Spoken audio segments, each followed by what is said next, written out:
ನೀವು ನನ್ನ ಹತ್ರ ಬಂದು ಇನ್ಫಾರ್ಮ್ ಮಾಡಿದ್ರಾ? Don't talk. ಇವತ್ತು ಬೆಳಿಗ್ಗೆ ಬಿಡಿ. ಇವತ್ತು ಬೆಳಿಗ್ಗೆ ದಮ್ಮು ಕಟ್ಟಿ ಕೆಮ್ಮು ಬಂದು ನೀವು ಅಷ್ಟು ಸ್ಟೂಡೆಂಟ್ ವೆಲ್ಫೇರ್ ಆಫೀಸರ್ ಆಗಿದ್ರೆ ನೀವು ನನ್ನ ಹತ್ರ ಬಂದು ಹೇಳ್ಬೇಕಿತ್ತು. ಹೇಳಿದ್ರ ನೀವು? ಪ್ರತಿದಿನ ನಾವು ಸ್ಟೂಡೆಂಟ್ಸ್ ಅನ್ನು ಹಾಸ್ಪಿಟಲ್ ಕಳಿಸ್ತಾ ಇದ್ದೇವೆ. ಅಲ್ಲ, ನೀವು ನನ್ನ ಹತ್ರ ಬಂದು ಇನ್ಫಾರ್ಮ್ ಮಾಡಿದ್ರ? ಏನ್ ಮಾತಾಡ್ತಾ ಇದ್ದೀರಿ? ನೀವು ನನ್ನ ಹತ್ರ ಇನ್ಫಾರ್ಮ್ ಮಾಡಿದ್ರ ಅಂತ ಕೇಳಿದ್ರು. I am asking you whether you inform me. ಯಾವುದು whether you inform me? No ಕೊಡ್ಲಿಲ್ವಾ? ಕೊಡ್ಲಿಲ್ವಾ?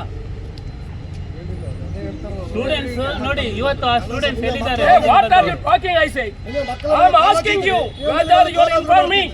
ನೋ ಈಗ ಸರ್ ಒಂದು ನಿಮಿಷ ತಾವು ಒಮ್ಮೆ ಬಂದು ಈಗ ನೀವು ಜೂ ಆಗಿದ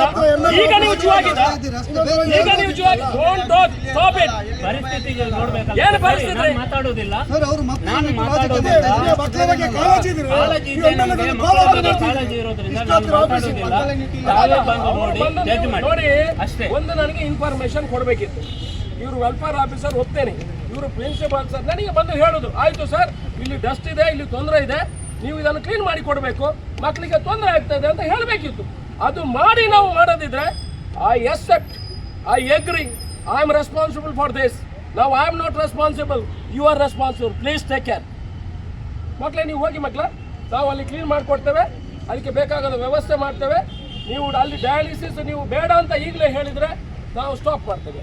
ನೀವು ಹ್ಯುಮ್ಯಾನಿಟಿ ಕನ್ಸಿಡರೇಷನಲ್ಲಿ ನೀವು ರಾತ್ರಿ ಕೆಲಸ ಮಾಡಿ ಹಗಲು ನನಗೆ ಕ್ಲೀನ್ ಮಾಡಿ ಕೊಡಿ ಅಂತ ಹೇಳಿದ್ರೆ ಅದನ್ನು ಕ್ಲೀನ್ ಮಾಡಿ ಕೊಡ್ತೇವೆ. ಒಂದು ಧೂಳು ಹೋಗುವಂಥ ಕೆಲಸಗಳೆಲ್ಲ ಆಗಿದೆ, ಸಾರಣೆ ಕೆಲಸಗಳು ಮಾತ್ರ ಇದೆ, ಅದನ್ನು ರಾತ್ರಿ ಮಾಡ್ತಾರೆ. ಒಂದು 32 ಜನರಿಗೆ ಜೀವ ಕೊಡುವಂಥ ಕೆಲಸಗಳು ಆಗ್ತದೆ.